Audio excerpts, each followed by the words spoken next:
Welcome. This general navigation video will introduce each feature within the vault, located on the left side of your dashboard.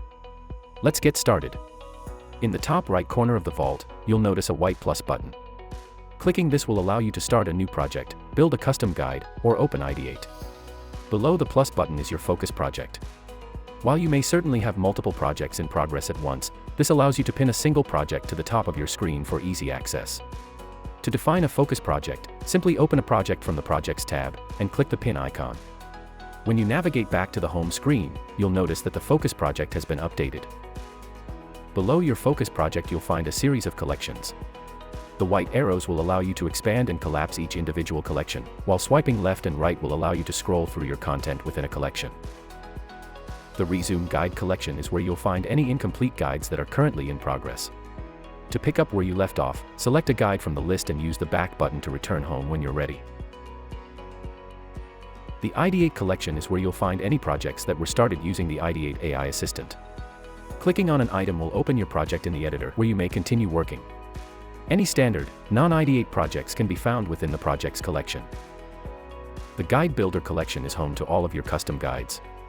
If you choose to edit or update a guide you've built, be sure to select the Push Update to Market button to apply your changes. To encourage collaboration, Legacy allows you to share projects with other Legacy users.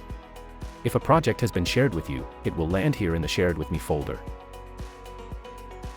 My Shelf acts as an archive for any projects that you want out of your active projects folder, but not permanently deleted.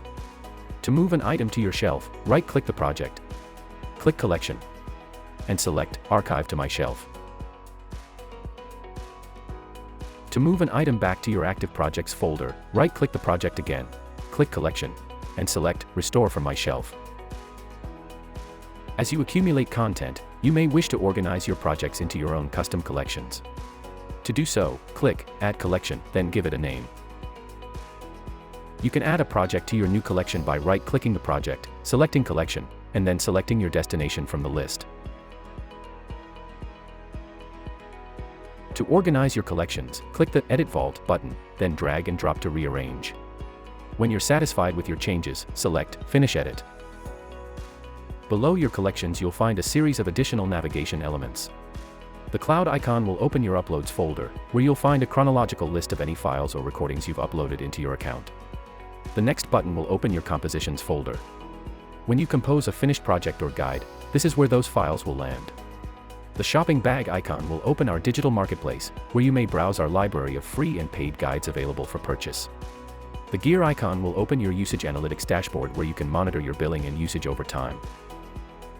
The trash icon will allow you to access and restore any recently deleted content, or permanently remove it from your account. Finally, the LegacyMaker icon will open our Training Vault help documents where you'll find step-by-step walkthroughs for various actions and topics. I hope this video has been of value, and we'll see you in the next tutorial.